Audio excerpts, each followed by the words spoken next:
मालती निषाद और आप सबके स्वागत है मेरे YouTube चैनल मालती निषाद सीजी में। मैं भी आ रहा हूँ। तो संगवारी हो, आज हमन मनावथन हमर मोहनी बहनी के शादी। देख सकत हो आज हरे हमर मोहनी बहनी के मन के दिन। तो हम सबो संगवारी सकलाहन देखो नाचे बर। तो बने रहू संगवारी हो आखिरी तक। और एमन कतना मस्ती करथे तेला पूरा देखो। मोहनी ला जानथो ना, ए देखो जो हरे आप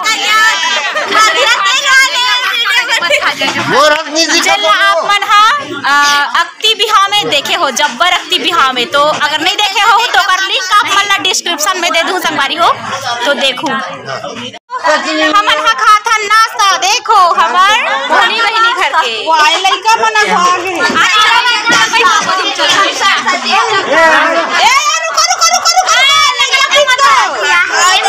चलो घरे बना के देखो सब जन खावा थे नाश्ता।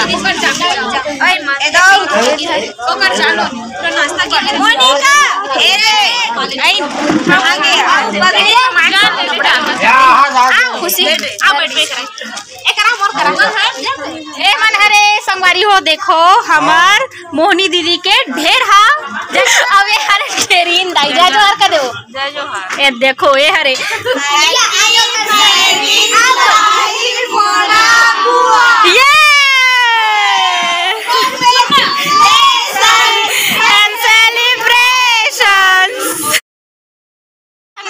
देखो हमार किरण दीदी हा पूरा थे चौक। अच्छा पूर्वे बहनी देखो हमार झारा में देसी डिजाइन ना। देखो संगवारी हो झारा में धीरे धीरे चौक का पूरा वो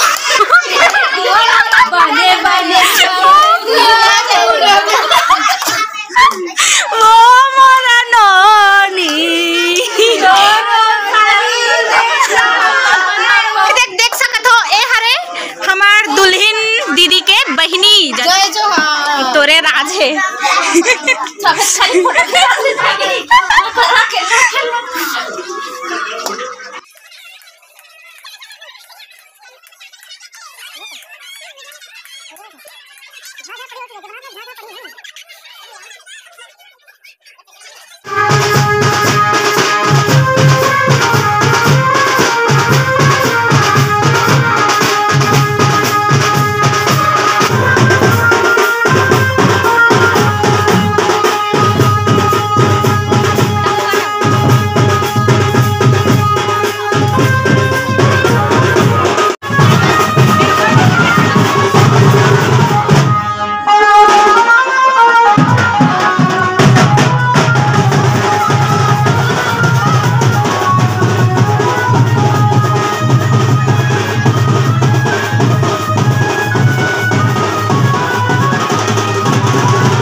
संगवारी हो ए करना देखो किरण बहनी हा मोहनी ला मड़वा ला धरा दे रही से और मोला पा करके कहात रही से। तब मैं हा एकदम सोच में पड़ गए रहे हो कि कैसे पावम की के ततने देर देखो जीजा ऐसे और मोहनी ला पैसे।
देखो संगवारी हो, अभी बजे है रात के 10:15। बोर्ड में लिख देना। तो हमन हा बजावत हन, हमन हा बनावत हन मेहंदी। देखो कौन बनाई सेला, ए बुगली हा और एक ए रत्ना, देख सकत हो मेहंदी मस्त बना है संगवारी हो। देखो